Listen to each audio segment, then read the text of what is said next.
So there was a couple of guys that have asked what I do for a setup on my liquid system for my planter. So I'm just going to go from start to finish. On the planter itself, what you do for tanks, that's kind of up to you. I can provide some guidance, but it's really going to come down to logistics in the field and how many gallons you can carry. So there's just so many options there. So let's start at the beginning. Let's start at the tongue. These are my two inlets right here. One is for what goes in the 2x2. So technically this is 2x0x2 because we're just dribbling on the top, and I am not using a drag chain. I learned yesterday watching a video that is the correct thing to do. Don't go adding a drag chain. That's all I'm going to say about that. So on this system, these are pre-filters. Those are, I want to say 100 mesh screens on the inside. So those will be the pre-screens. Let me walk around to the other side of the tractor.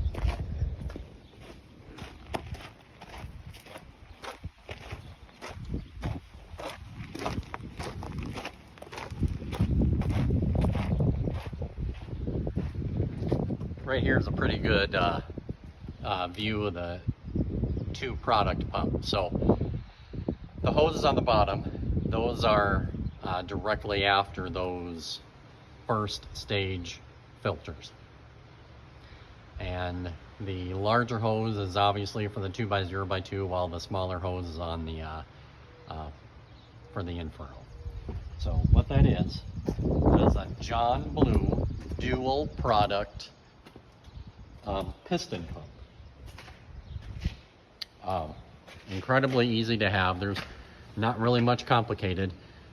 Just a word of warning: if the temperature gets below 32 degrees and you have straight water in or around it, you are absolutely going to crack the castings, basically, that are in between those hoses there.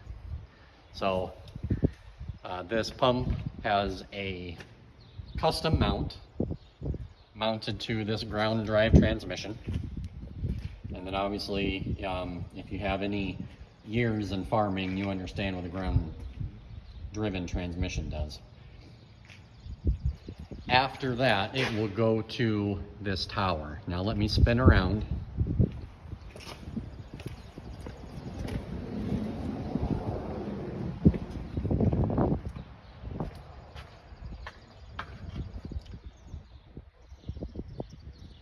So those are the Wilgers. Those are sight gauges. Wilgers is the brand name. Each of those have a dial on them, or pressure gauge, and they're running 25 psi up to 40 psi, depending on speed, pressure, liquid density, that sort of thing. Coming off of those sight gauges are obviously the feed line to each row. Now, sorry, I lost my center. Each of those lines are equal to the row, so there's a lot more slack in the rows that are close than the rows that are far away. I do believe that's important. I know you guys that are running 16 row, what you're likely going to do is have 3 different sets. You'll have your main, and then you'll have one to the left, one to the right, and those will do your distribution. And those balls in there will float. When you get a little bit of a plug, or if you've got no resistance, then those balls will indicate to you that you have a flow problem.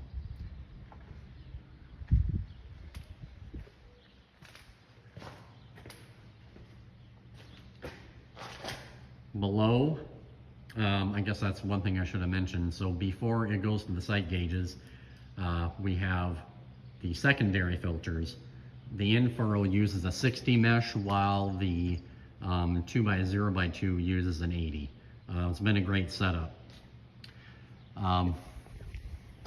Let me take a box off here.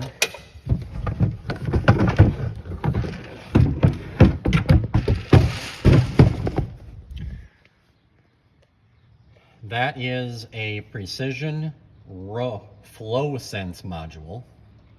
That is a dual product as well, and as you can see, it's going into the CAN bus here, and then it goes to my 2020 monitor, and that will tell me what the flow rate is.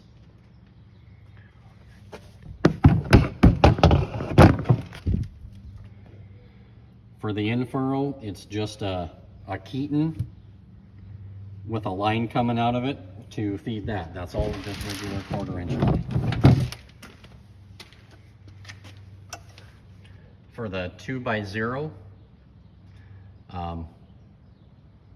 that's just simply another metering tube coming out to the tubes out the back. Now, I'm going to talk specifically about these metering tubes. Surefire Ag.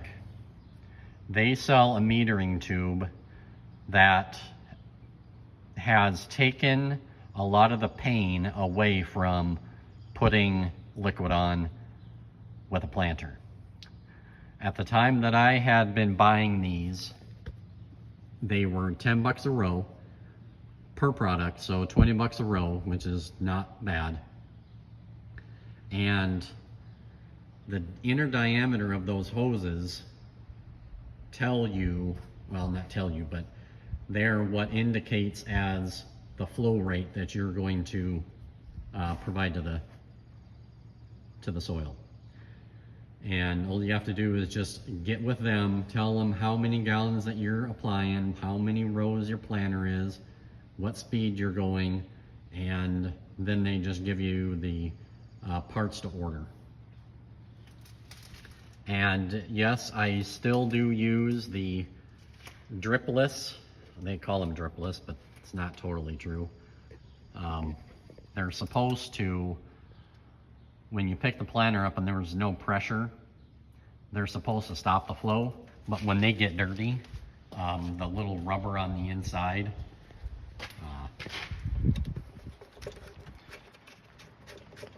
it gets packed clear full of crap, so then it doesn't close anymore. So then you just end up with product coming out when it shouldn't, which I would rather have product coming out and just keep planting rather than having a stuck row.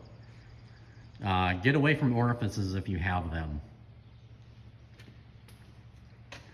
I'm not sure what else to say about that.